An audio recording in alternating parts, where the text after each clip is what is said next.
Welcome back, demigods, monsters, and gods alike, to the Olympus Report.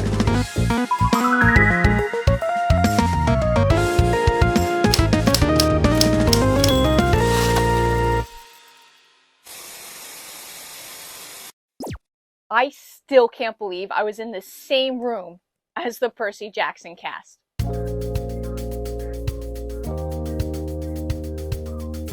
I had the absolute pleasure of attending the taping of the Happy, Sad, Confused podcast with Rick and Becky Riordan and the cast of Percy Jackson, including Walker Scobell, Arion, and Leah Jeffries. And if there's one thing I took away from this experience, it's that these kids are something special. They carry themselves with such maturity that sometimes you forget that they're just kids.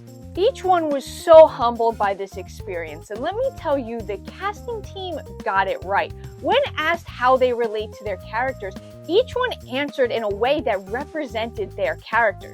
Here's what Leah had to say. I connect with Annabeth in so many ways that I didn't know I could. Definitely I feel like I'm very independent, I'm very strong, I can be fierce when I can be with, I don't know how that makes sense, but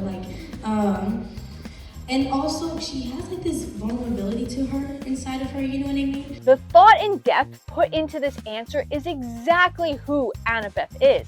Leah also had this to say. You don't really know her vulnerability until you really see it in her eyes.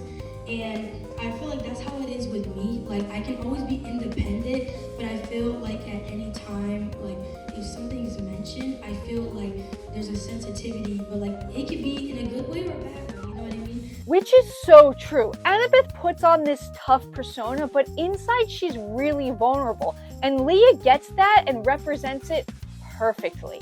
All right, now moving on to Arion. It was the second book series I ever read, and Grover left a huge impact on me. He's an extremely empathetic character, and he's so gracious of people and their flaws. And I'm not nearly arrogant enough to say I am that gracious of people and their flaws, but it is something even just that empathy is something I try to emulate on a day-to-day.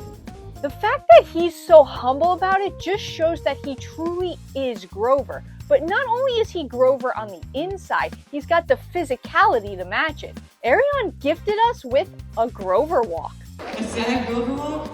Oh.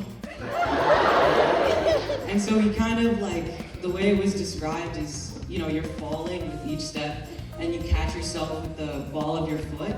And so you're just standing on your tiptoes for the entire shoot. So now I have caps of steel. A definite highlight of the night. All right, now here's what Walker had to say on how he relates to Percy. I feel like we have very similar senses of humor. I've always connected with him with that, I think. Straight and to the point, just like Percy. These kids could not be more perfect for the part. In fact, the previous Percy Jackson, Logan Lerman, agreed. Here's the message he had for Walker. One of them hit me up and wanted me to convey a message to you guys, to you, Walker, that I think is pretty interesting. This is from Logan Lerman to you.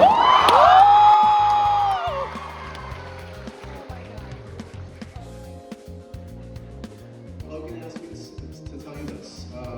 The show looks amazing, and I can't wait to see you all crush it in your roles. You're making a lot of people happy, bringing these characters to life.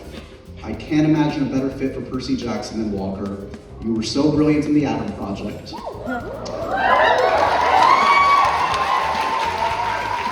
Hope you like eating blue food the next few years, because I think you've got a hit show on your hands.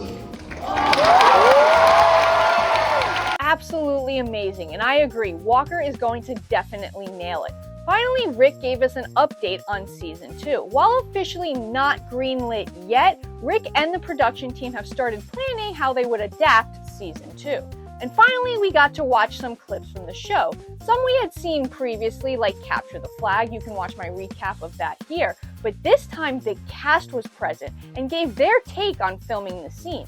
In fact, when Clarice's spear broke while chasing Percy, Walker had this to say. Can I just say something real quick? Please. I'm watching that, I just remembered this.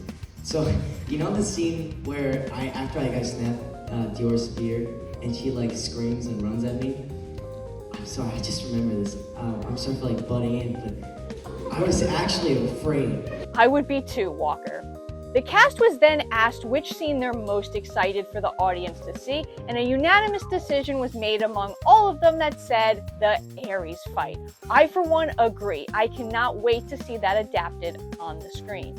And finally, we did get to watch one brand new clip. Percy versus Mrs. Dodds. Mrs. Dodds transforms into Electa with a seriously terrifying slow motion walk towards Percy. Now this scene is a bit different from the books. Here the fight takes place out on the street instead of inside. And it's less of a battle and more of Percy accidentally stabbing her with Riptide. But the whole sequence looks fantastic, especially Mrs. Dodds crumbling to dust. Percy then passes out and wakes up to a concerned Mr. Brunner, aka Chiron, who tells Percy there is no Mrs. Dodds. Overall, an absolutely amazing time, and I am so grateful I got to experience it. Which scene are you most excited to see adapted for the screen? Let me know down in the comments below. But for right now, that's all I have for you, Half-Blood, so I'll be signing off. And please always remember to stay safe.